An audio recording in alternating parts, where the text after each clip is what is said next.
AI 프로젝트의 성공, 어디서부터 시작될까요? 흔히들 최고의 기술, 가장 최신 모델을 고르는 것에서 시작한다고 생각하시죠? 하지만 사실 성공의 열쇠는 다른 곳에 있습니다. 오늘은 기술 그 자체를 넘어서 성공을 보장하는 AI 설계에 대해 한번 제대로 파고들어 보겠습니다. 자, 여러분이 지금 AI 프로젝트를 딱 시작한다고 한번 상상해 보세요. 팀원들이 회의실에 모였습니다. 그럼 제일 먼저 가장 흔하게 나오는 질문이 뭘까요? 네, 바로 이거죠. 어떤 모델을 써야 합니까? 머신러닝을 쓸까? 아니면 딥러닝? 요새 핫한 생성형 AI를 써야 하나? 거의 모든 팀이 여기서부터 출발하는데요. 사실 이게 우리가 가장 빠지기 쉬운 첫 번째 함정이라는 겁니다. 바로 이 지점에서 우리는 관점을 완전히 바꿔야 해요. 잘못된 질문은 도구, 즉 모델 자체에만 집중하거든요. 하지만 진짜 중요한, 진짜 강력한 질문은 목표에 집중하는 거죠. 다시 말해서, 그래서 이 모델을 선택하는 게 우리 비즈니스의 핵심 성과 지표, 그러니까 KPI에 구체적으로 어떤 영향을 주는데 바로 이겁니다. 자, 이게 바로 저희가 오늘 이야기할 전략적 프레임워크의 첫 번째 기둥입니다.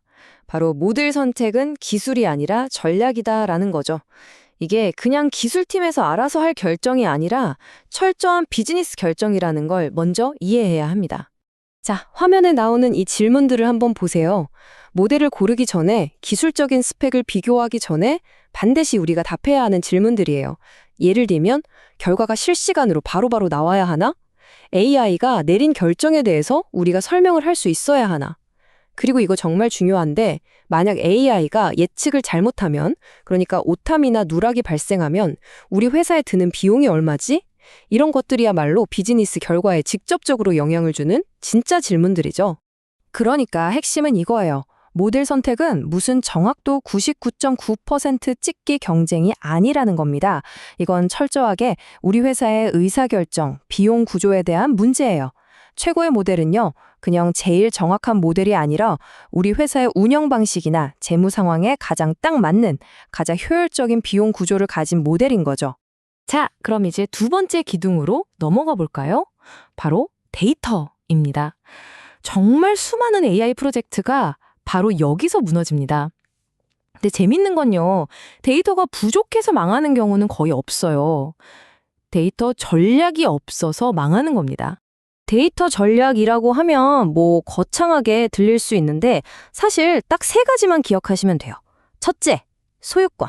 이 데이터의 주인은 누구고 누가 관리하는가. 둘째, 품질. 이 데이터 믿을만한가? 깨끗한가? 그리고 마지막으로 셋째, 흐름. 이 데이터가 우리 회사 안에서 어떻게 흘러다니는가. 이 세 가지입니다. 특히 방금 말한 이 데이터의 흐름을 좀 더 멋진 말로 디지털 스레드라고 부르는데요. 말 그대로 실처럼 데이터가 제품 설계 단계부터 생산, 검사, 물류, 판매까지 끊기지 않고 쭉 이어지는 걸 의미해요. 만약 이 실이 중간에 툭 끊겨버리면 어떻게 될까요? AI는 그냥 그 특정 부서의 문제만 해결하는 점에 머물고 회사 전체를 최적화하는 선이 될 수 없는 거죠. 자, 그리고 드디어 마지막 세 번째 기둥입니다. 모델도 좋고 데이터도 완벽해요. 그럼 끝일까요? 아니죠. AI가 실제로 비즈니스 현장에서 어떻게 전달되고 어떻게 사용되는지에 대한 문제, 바로 서비스입니다. 이 질문 정말 중요하지만 우리가 너무나도 쉽게 놓치는 질문이에요. 우리 AI 모델, 존재는 하는데 그래서 실제로 사람들이 쓰고 있나? 이론적으로 아무리 완벽한 모델을 만들어봤자 뭐예요? 현장에서 아무도 안 쓰면 그건 그냥 서버 자리만 차지하는 코드 덩어리일 뿐입니다. 네, 바로 이 숫자 0입니다. 이게 모든 걸 말해주죠. 아무리 정확도가 99.99%인 완벽한 모델이라도 아무도 사용하지 않는다면 비즈니스 성과는 정확히 0입니다. 가치가 없다는 뜻이죠. 그럼 서비스 설계는 뭘까요? 사용자가 보기 편한 화면, UI를 만드는 것, 문제가 생겼을 때 어떻게 알려줄지 정하는 것, 그리고 사용자의 결정이나 피드백을 다시 AI 모델 학습에 반영하는 것, 이런 것들이 다 포함돼요. 중요한 건 이건 기술팀의 마지막 업무가 아니라 처음부터 비즈니스를 디자인하는 경영 설계의 일부라는 점입니다.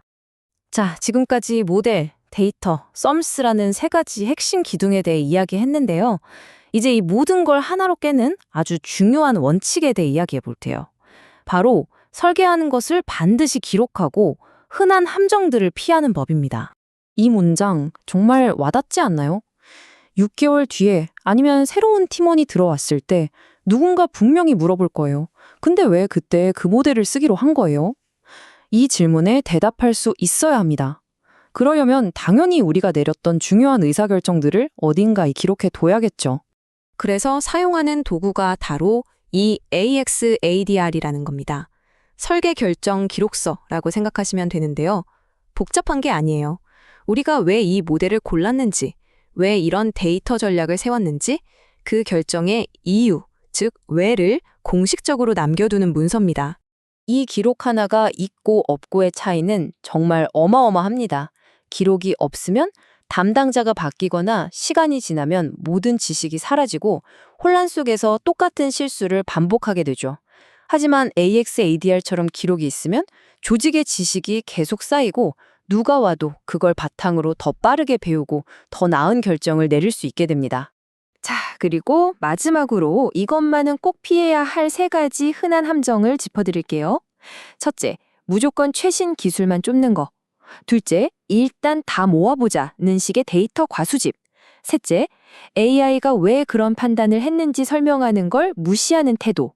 이 3가지는 정말 조심해야 합니다.